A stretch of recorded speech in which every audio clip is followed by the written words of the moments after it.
Hello, what's up? It's Doc Kyle again, and tonight we're gonna talk about secondary hemostatic disorders. No,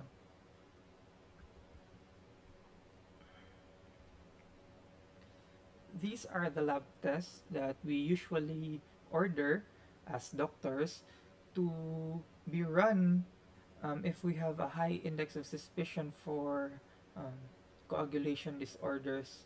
So first, we're gonna look at the hemoglobin and hematocrit. We're gonna check to what extent our the anemia or lack thereof, or the presence or thereof, to check if this can be related to our bleeding disorders. If your bleeding disorders is quite severe, usually the patient will present with severe anemia, decreased hematocrit, and increased reticulocyte count if the bone marrow is still trying to hold its own. But if the bleeding is too much, the reticulocyte will eventually diminish, leading to a hypochromic and microcytic uh, picture of your RBCs. Next is your platelet count. This parameter is used to check whether the root cause of your bleeding is your decrease in platelets, because how can you stop minor bleeding if your platelets aren't there to stop the bleeding, Jude? So next, you are partial prothrombin time and our partial thromboplastin time to check our intrinsic and extrinsic coagulation factors if there are any decreases, our thrombin time, and our fibrinogen assay. Our fibrinogen assay is to check whether or not we have enough fibrinogen to be converted into fibrin, so that we may glue together the platelets, not to make a stable fibrin clot. So just a small review, primary hemostasis is a formation of a weak platelet plug. It is usually more faster than your secondary hemostasis. It's a stepwise procedure, no? So your primary hemostasis must go first before your secondary hemostasis. But if the bleed is massive, there might be some overlap because of the advanced activation of your coagulation factors. So your secondary hemostasis leads to a strong fibrin clot and activation of all your coagulation factors, no?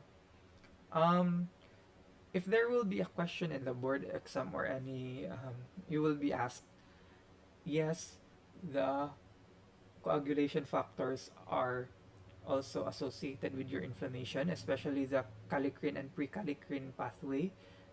They are they lead to the production of bradykinin, which is an inflammatory na the compound which will lead to inflammation. Uh, okay. So a series of conditions in which formation of a viable clot is impaired. This may be due to quantitative deficiencies in some coagulation factors, or genetic aberrations leading to qualitative malformations in some coagulation factors, no?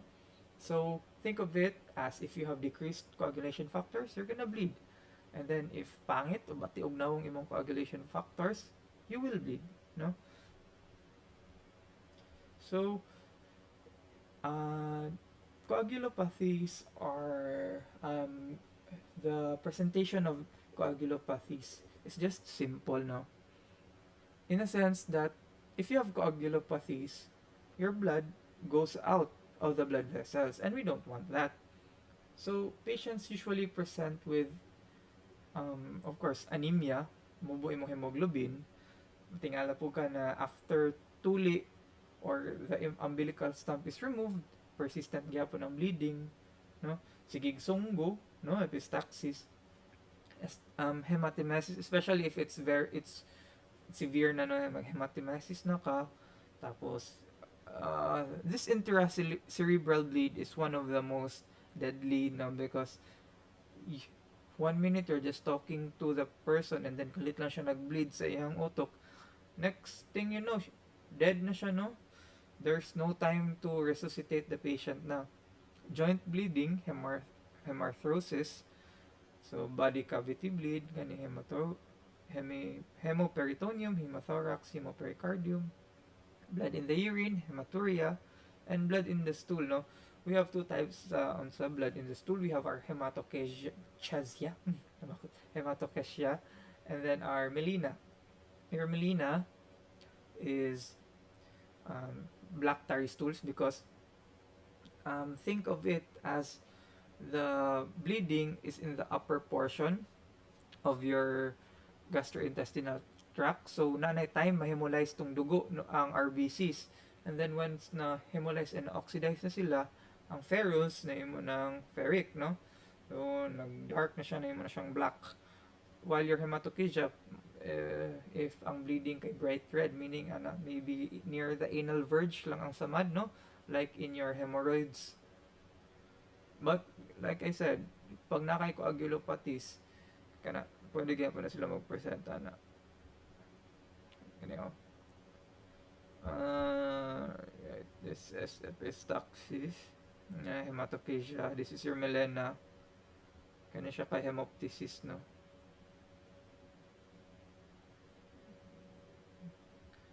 Oh yeah. Hemoptysis and hematemesis more. Ang hematemesis is vomiting, no? Gikan sa suka. While your hemoptysis is your cough. Asa ba na ako doon ng butang? Wala na ako ng butang. Oopsies. So, hemoptysis.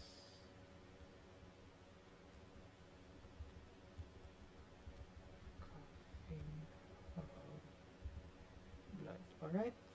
Sige. Sorry, namali ko. So, hematemesis is suka og dugo while your hemoptysis is coughing of blood, no? Alright, next. So, there are general types of hemorrhage. One, we have localized, no?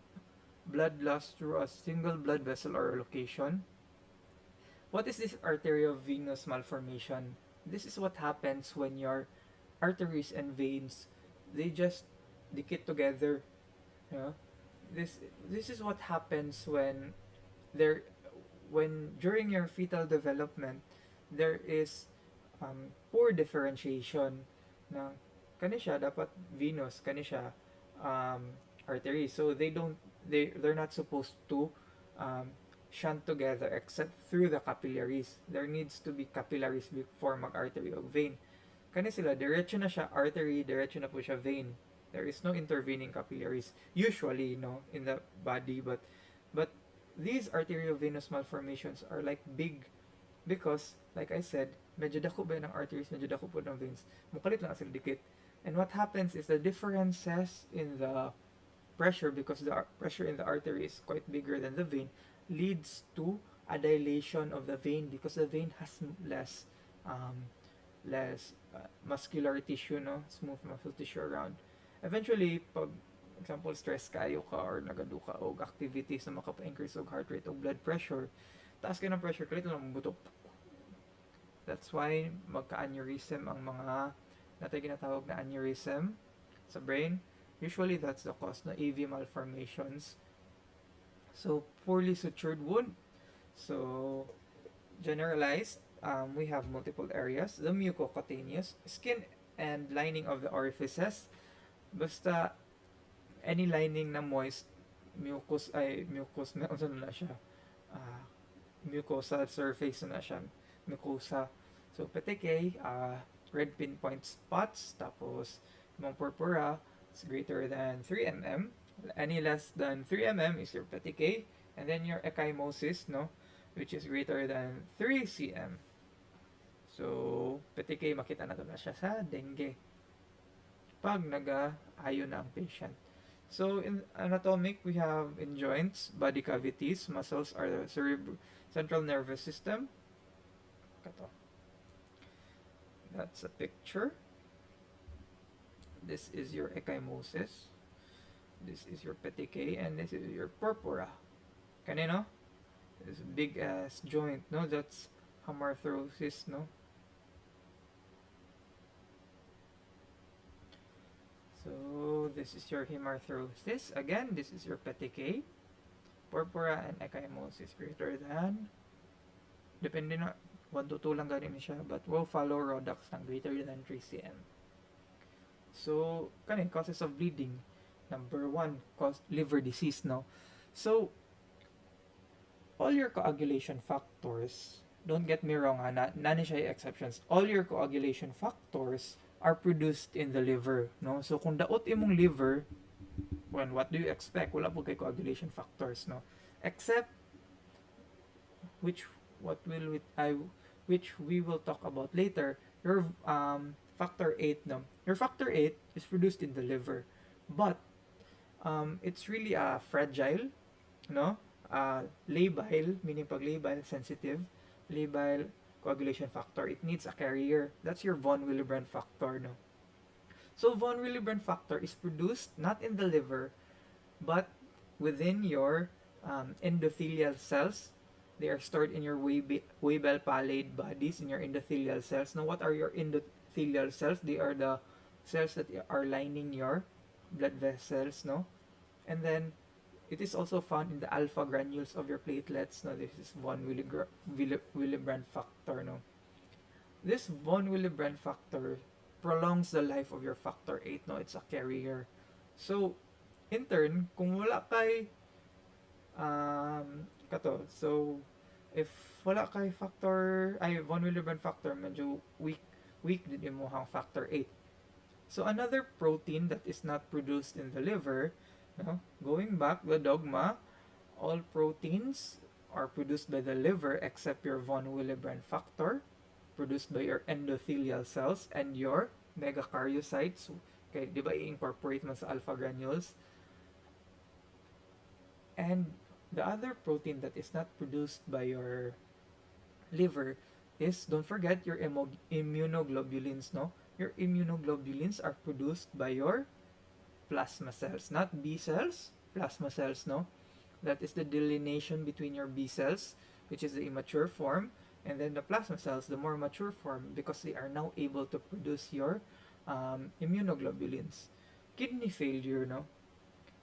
In kidney failure, especially mga nephrotic syndrome, kung ang albumin maihi manggani, what more the coagulation factors, no?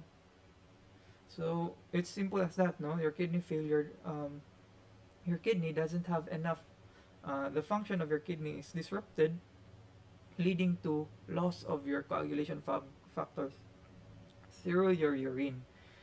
And number 2, your chronic infections.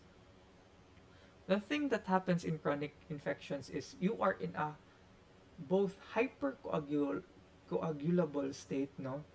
Gamay tandog lang mag-coagulate ka. In inflammation mong good, as with chronic infections, ano po kay chronic inflammation, ano? What happens in your chronic inflammation, there is a mishmash of cytokines, chemokines, inflammatory substances, leading to a decrease, a consumption of your coagulation factors,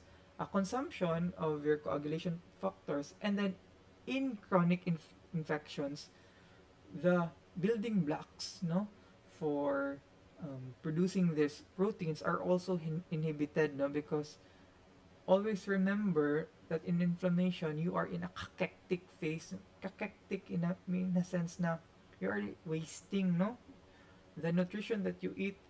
Even though you eat it, the distribution of the nutrients isn't as well as optimized as when you were healthy.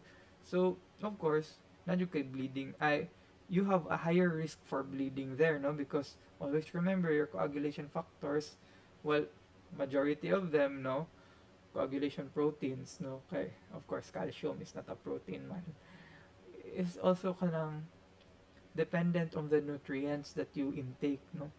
So autoimmune disorders, if there is this condition, kanang we have antibodies against specific coagulation factors, no, antibodies against our platelets, so of course mag-bleed pud ka ana. Obstetric complications, na po na siya. of course kung mga anak ka kunya na yung mga what happens, your placenta needs to contract man, but after the expulsion of the bata, no? But if there are retained placental fragments, it will continue to bleed. So, to, hanto di matanggal tong retained placental fragments, the woman will bleed, no? And kato. Vitamin C or vitamin K deficiency. So, I understand vitamin K because there are vitamin K dependent na mga coagulation factors, no? Coagulation proteins. Year 1972. But what about vitamin C? Vitamin C is needed for the production of hydroxyproline, no? Proline hydroxylation in your collagen formation. If you have poor quality collagen, then you have poor quality blood vessels, no? Dali lang kay matandog ka, magdugo na ka kay weak kaayo imong blood vessels due to the weak collagen because there is the lack of hydroxylation of your proline. Causes another very obvious, no, cause of bleeding. Trauma, gidunggab ka. Alangan naman moot na siguro tao na di magdugo kung gidunggab, no? Acquired versus congenital disorders. So, trauma-induced coagulopathy, kato, triggered by a combination of systemic acute inflammation, acidosis, hypothermia, poor perfusion, disseminated intravascular coagulation, more of consumption, and inappropriate activation. What happens with this disseminated intravascular coagulation is, even though walay bleeding, mo-activate lang kalit, like I said earlier in the chronic inflammatory, even though walay bleeding, wala kay samad, no, there is the vasculature is intact, even though walay damage na to, due to the mishmash of your coagulation chemokines, cytokines, ma-activate inappropriately imong mga coagulation factors, leading to a consumption. Sige lang siya coagulate intravascularly, hantod mahurot na lang siya, eventually mag-bleed lang ka tungod kay wala na kay coagulation factors. More of consumption siya, no? Due to inappropriate activation. So, liver disease coagulopathy, like I said earlier, pag nakay liver disease, the liver produces majority of your protein coagulation factors. Kato. Oh, and yes, nag-sequestrate og platelets ang atuang liver. So, acquired coagulopathy, di ba, chronic renal failure, like I said earlier, ginaihi nimo imong coagulation factors. Vitamin K deficiency. So, kani gwapo ni siyang naunsa na topic ning vitamin K deficiency, no? What happens in your vitamin K deficiency, my friends, no? Especially sa newborns ug sa mga tao nagainom og antibiotics. Vitamin K is not produced, no, by your body. What happens is, no, vitamin K is produced by your intestinal flora. So what happens pag newborn pa ka, wala pa man kay kagaw sa imong tinai. So there will be no organism to produce your vitamin K. That is why when there are newborns, we give them vitamin K. Hatagan na sila vitamin K. So that pag na sila igsuon na buang-buang, kusion ilang aping, di sila mamatay tungod sa hemorrhage, no? Another thing, pag kusog kay kung kanang mutuo ka sa mga fake news, unya ginalanlan mo ng mga antibiotics kay nagtuo ka makasalbar sa COVID, no? And then eventually pati tong normal flores imong tinain napatay. Going back to the same premise, wala na gihapon tong mag-produce og vitamin K. Eventually na chance na mag-bleed gihapon ka, no? So kato, I think that describes it. And then kung naka chronic diarrhea, not necessarily because of kanang pathogenic, just chronic diarrhea, sige lang kag kalibanga, tulo na kakabulan sige kalibanga, tungod kay na siguro kay IBS, IBD, no? Hilig lang kamo kag ice cream, no? Sige lang kag kalibanga. Joke lang tong kag ice cream. Sige lang kag kalibanga, napatay na pud nimo tanang normal flora nimo. Or every time mag-produce sila og vitamin K, you flush it out dayon, no? Wala na time i-absorb. Kato, no? So, warfarin or Coumadin inhibits vitamin K dependent coagulation factors. So, this is more competitive manggod. If it's a competitive inhibition, you just need to up the concentration and then ma-overpower niya to. So, this Coumadin, no? And this also what is common in our rat poisons, no? Actually, gitan-aw na ako na siya. So, if makita ninyo na mga rat poison, mga raccoon, no? Maglanlan mo ana, mamatay mo due to bleeding. That's why kanang mga rats maluya sila, naga-internal bleeding na sila. It's a very sad way to die, no? So, so if na yung mga bata na or anybody naka-ingest of lots of rat poison, pwede sila hatagan og vitamin K. So, what is the purpose of this Coumadin man? No? So, this Coumadin or warfarin is a blood thinner in a sense that it doesn't make your blood thin.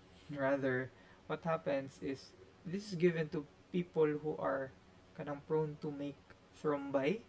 Kanang mga tao na may heart problem or na mga heart valve, may tabuan na katulad na constant damage imuhang RBCs, imuhang vasculature kung tungod lagi kay na foreign body or na problema sa heart, may tabuan na makaproduce sila og thrombi. Meaning ng thrombi, platelet plug, no? Tapos maghimo sila plaque, no? May tabuan na kung ma-dislodge na siya niya maglutoy-lutoy na siya mag-roam around na siya sa vasculature. It is now called an emboli. And these emboli are very kanang dangerous, especially if they lodge into your small blood vessels. And then when they lodge there sa imong small blood vessels, katong mga dapat kanang hatagan og nourishment sa imong blood vessels, di na nila hinoon mahatagan o mag-ischemia, no?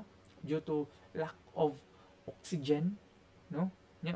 Mamatay siya, mag-gangrene, mag-necrosis. That is the most common pathophysiology of your heart attack, no? Yung myocardial infarction, mo nagka-infarct. Infarct is an area of necrosis, no? Due to wala na nagka-ischemia, tungod kay wala na nourishment, wala na oxygenation.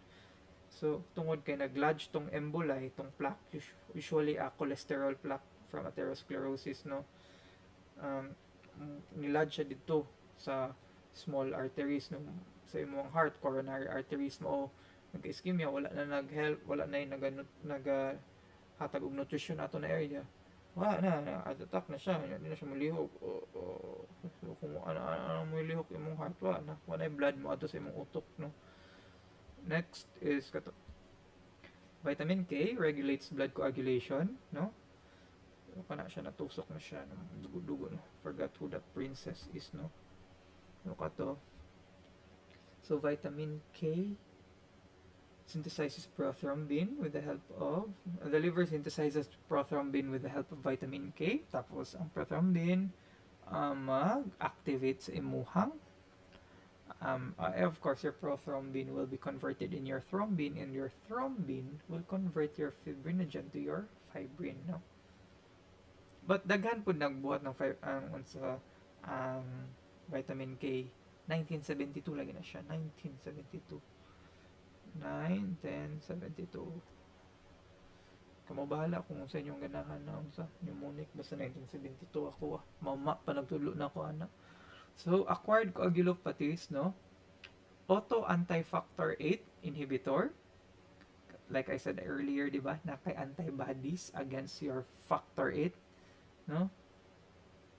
And then acquired hemophilia, acquired von Willebrand disease, and disseminated intravascular coagulation. Down. So, what is this von Willebrand disease? No? When I say von Willebrand, si Eric von Willebrand, bright boy kayo na siya, no?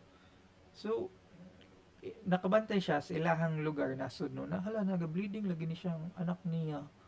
Tapos to iyang lulo, nag-bleeding pud. So, na siya nakitang trend, no? So, it is the most prevalent inherited mucocutaneous bleeding disorder. There are decreased platelet adhesion and factor VIII activity. So, what's this platelet adhesion nonsense we're talking about, no? So, before we're gonna jump into that, we're gonna first find out what von Willebrand factor is, no? It is the largest molecule in human plasma. It is stored in organelles of most are stored in the organelles of your endothelial cells lagi. In the Weibel palade bodies of the endothelium and the alpha granules of your platelet, no?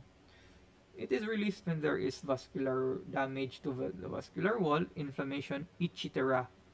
No? So, it all goes back to akong ingon ganiha. Pag na-inflammation, oh, kalit lang ma-release imong von Willebrand factor. And then this von Willebrand factor will, though not necessarily, will might lead to katon inappropriate activation of the other coagulation factors, no? Stored von Willebrand factor is inactive and it needs to be cleaved to be active, no? So the enzyme responsible for this is your Adams 13, no? Adams meaning A disintegrin, metalloproteinase, and thrombospondin 13, no? Right. Narinig din, hey. So, von Willebrand, kay W kay V Manila na pronounce daw dito sa ilaha daw. Von Willebrand gene domains. So, kato na sections of the genes that encode specific function. So, think of when you're encoding genes, you're also encoding proteins, no? And when you're encoding proteins, you're encoding function because the functional work in our body is of course mobilized by proteins, no? A1 is the receptor for GP1B, the gene responsible for the protein receptor for GP1B. Remember that GP1B, no, sa itong platelet disorders, kung wala tay ana natay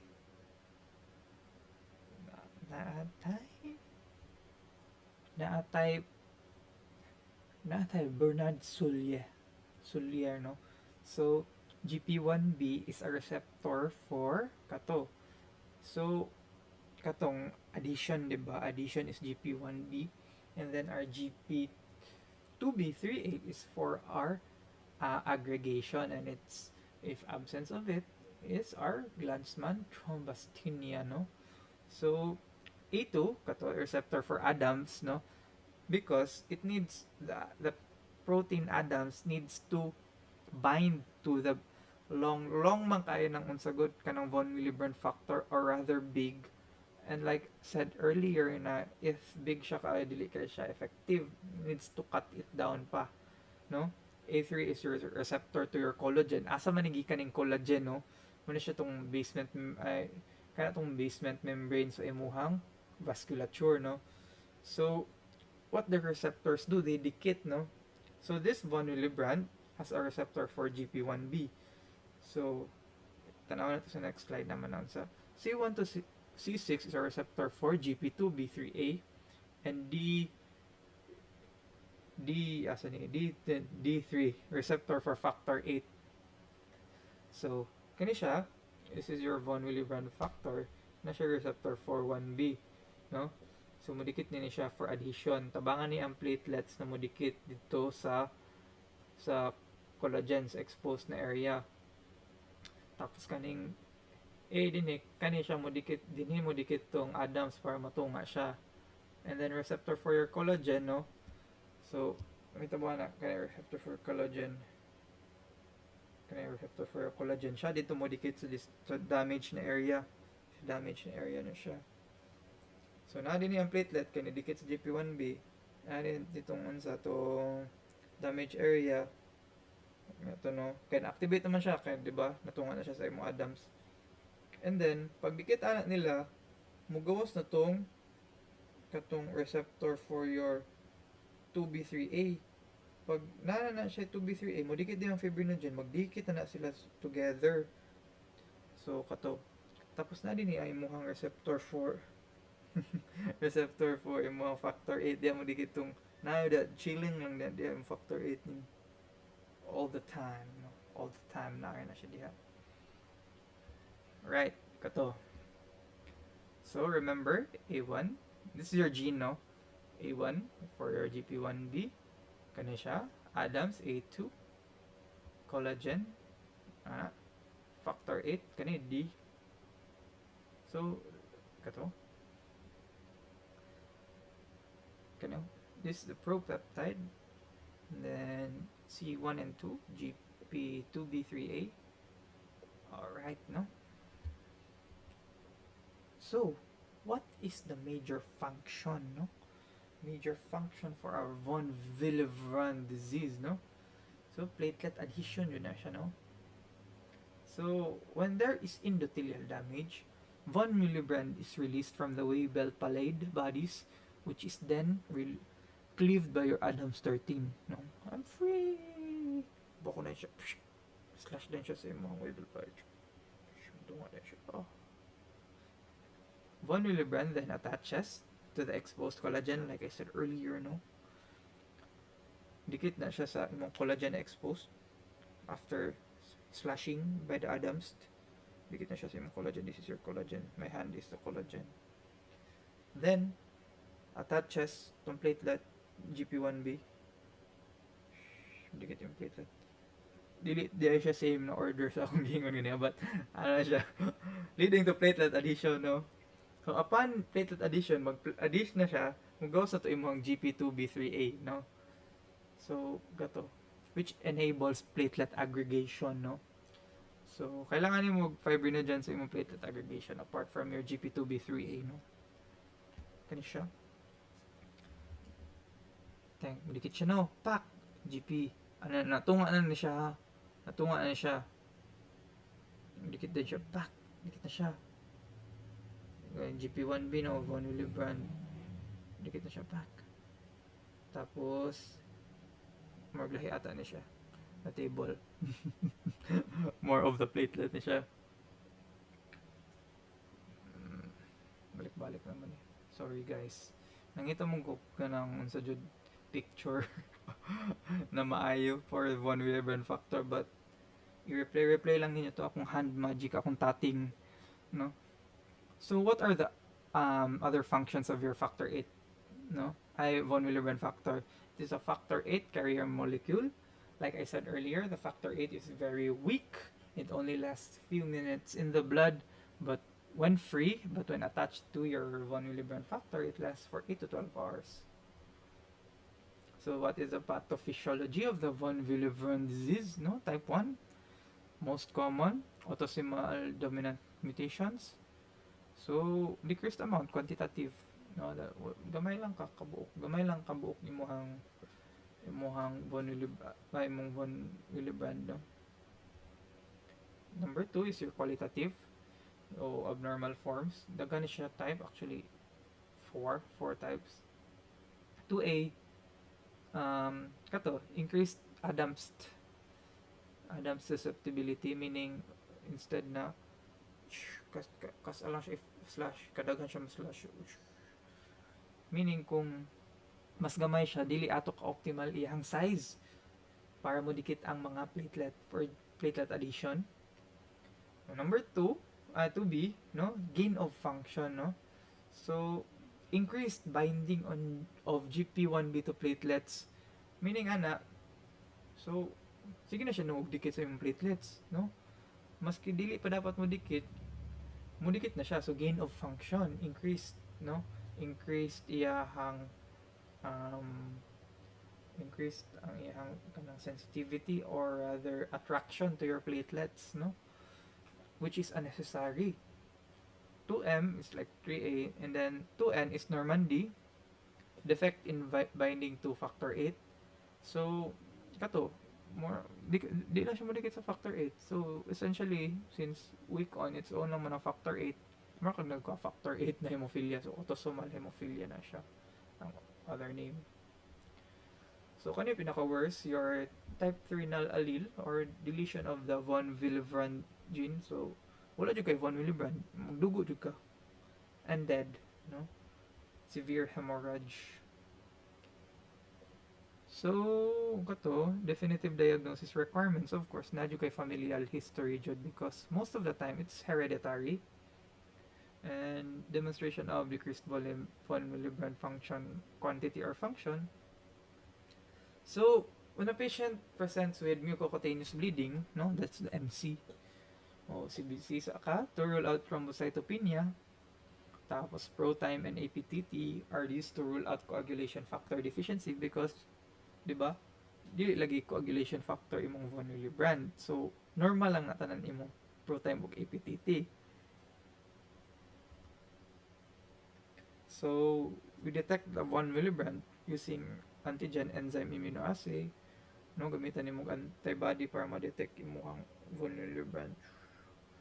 And then chemiluminescence, factor 8 assay, riscositin. So ang riscositin manggod, it activates von Willebrand leading to platelet aggregation, di ba? Kay napatay 2B3A. Kung walay von Willebrand, dili mag-aggregate imuhang platelets, no? So, riscositin response curve evaluates whether von Willebrand can actually function and lead to subsequent platelet aggregation if platelet-rich plasma is added. Small doses of riscositin. So, management, kato, chili-chill lang kayo. Kaning desmopressin. What is desmopressin, no? What is desmopressin? Desmopressin is your ADH, antidiuretic hormone. The thing with your desmopressin, desmopressin, vasopressin siya. Desmopressin is a synthetic vasopressin. It's a medication. What happens, it releases your von Willebrand factor from your Weibel pallid na bodies in your endothelial cells. So, just like forcing out kung sa ba ang nabilin.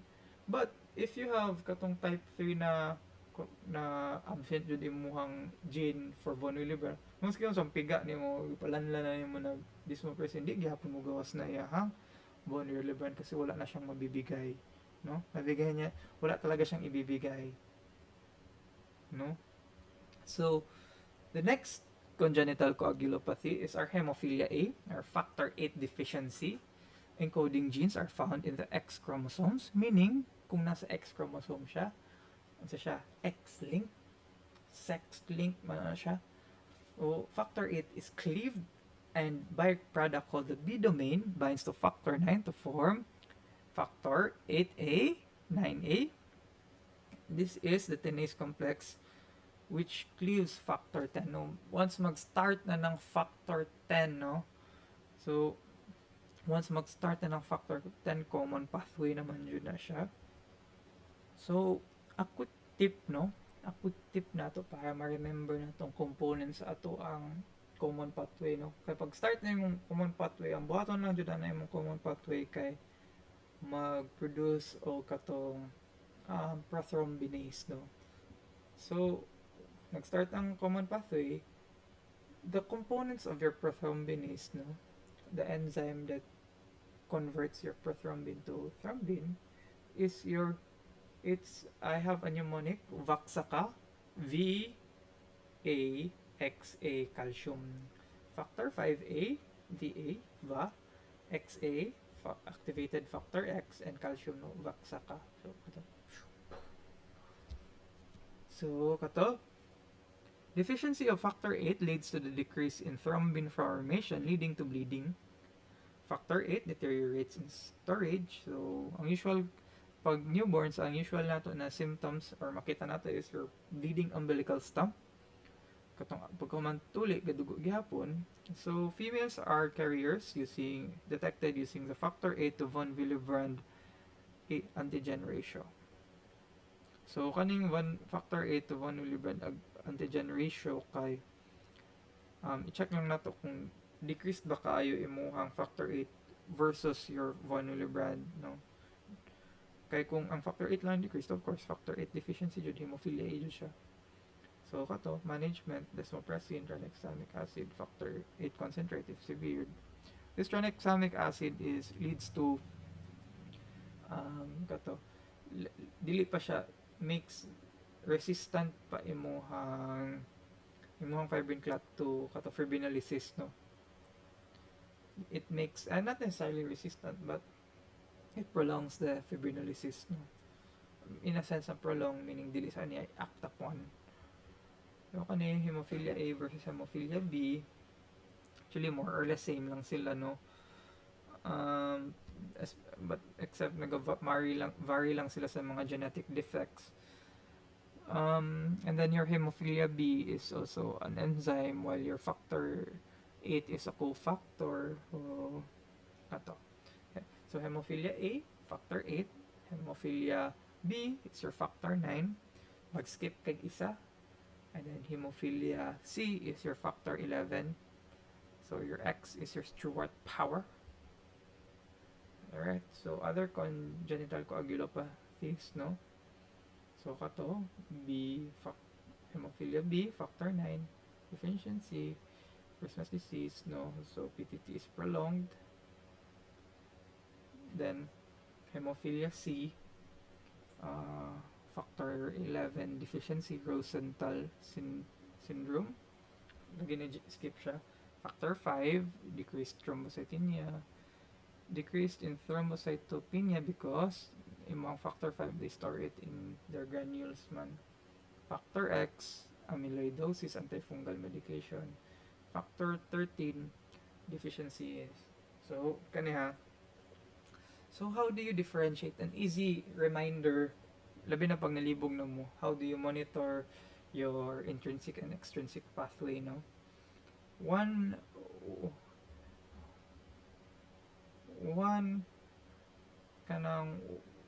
technique I want to use is the Warpet method, Warpet, no?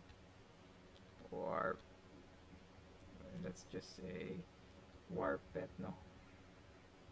So the usual questions are, how do you monitor your warfarin? So this is warfarin, war, tapos how do you monitor your extrinsic, no? So simple, warfarin, PT, extrinsic pathway. So Warpet, kana lang, no? So it's a simple mnemonic ba na? Study guide.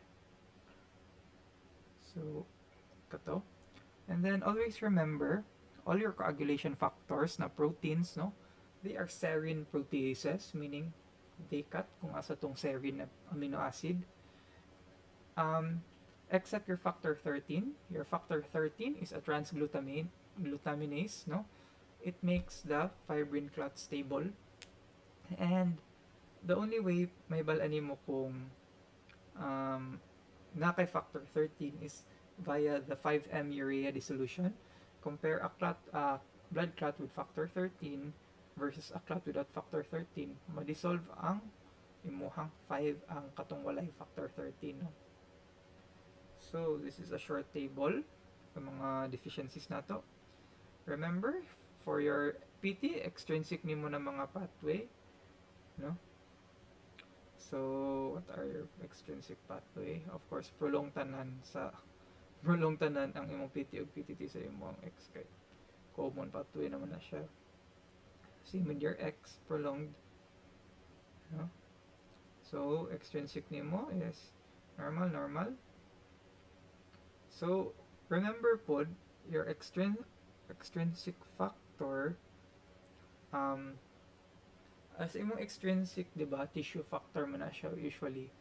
Think of it as number 3, tapos you add your number 7 equals 10. Ano na siya, extrinsic nimo. Pag tissue factor, factor 3, plus your factor 7 equals 10. So, common pa to yung kadircho. Oh, kata, gawa sana, intrinsic na siya tanan, no? Hopefully, nara ko inaambag, no? Ng mga shortcut ninyo. Of course, remember, my quiz is, you know how it goes. I try my best to be as fair as possible sa quiz. Tapos, kato, if you have any questions and any corrections ako ang lesson, feel free to PM me lang, and I'm a chill guy lang man. And kato, so don't hesitate to ask questions. Bye. Thank you.